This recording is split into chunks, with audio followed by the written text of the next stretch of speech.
clouds of ice from where I sit are clearly visible. It's not a pretty picture for the buy and holders of 401ks.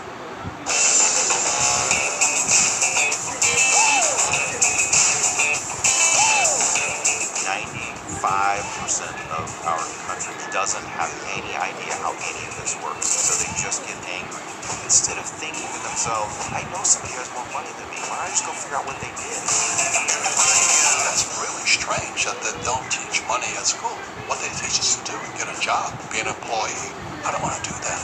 The rich don't pay taxes legally because the government wants us to do certain things. They're incentives. They tax the stupid, the uneducated, the misinformed. It's like using debt to get richer. Most people use debt to get poor. Everybody get out. Watch this great financial experiment absolutely decimated, yet people are still taking part in the experiment. And because of that, they stay stuck, they stay poor, or maybe middle class at best, with Herculean effort to say, if I have the right work ethic, or I work hard enough, I'll be better off. Hard work with the wrong philosophy still equals bankruptcy.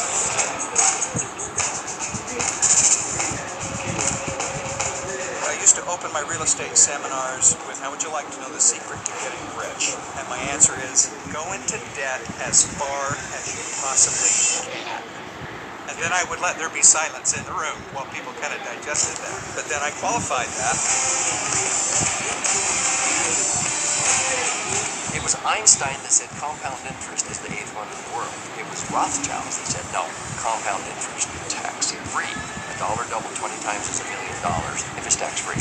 In a 25% tax bracket, it's only worth $72,000. Wow. When you could have had $1 million. Unemployment is the first and only sign of growth in the economy. I see unemployment, I go, wow, if GDP is pretty flat or going up, and there's been some unemployment, that means output didn't stop. Output probably went up. Making money, keeping money, very different skill sets. That's the difference between making $250,000 a year and $250 million a year. As long as you keep reading about that and not doing it, you're going to stay where you're at. And I don't think young entrepreneurs these days really understand that. The largest exchanges and cryptocurrencies are dominated by banking interests, and they're not stupid. If the public had known that the reform legislation was written by the bankers, they would never have gone for it. There's a real name for it. It's called cartel.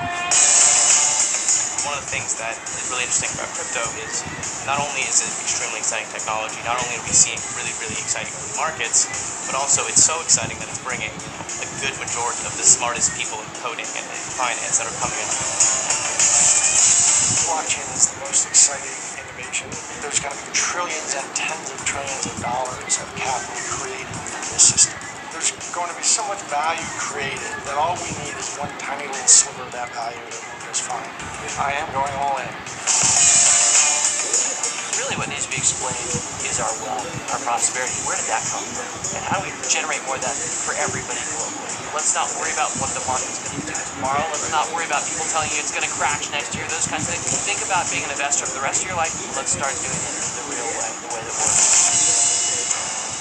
The rapaciousness and mercenary nature of Wall Street, the things that they do make them impossible. We offer that expertise that does help level the playing field. At the end of the year, I calculate our average gain, and I mean, we just do really well. Only 50% of the population is cognitively hardwired to be an entrepreneur. The other half of us were just not programmed that. Imagine if you had a $10,000 or $20,000 monthly decision company that just took care of you, earning a small amount off the efforts of many versus 100% of these people. The middle class are people who may have a little bit of money, but most of the time they end up spending what they have. And the challenge with that is your business will always be mirroring yourself. I was trying to make businesses make money, but I wasn't myself being cash flow positive. I wasn't reinvesting the money, buying properties, buying assets, making sure they were making money for me. Why would the money come my way? Money's always trying to find the best home.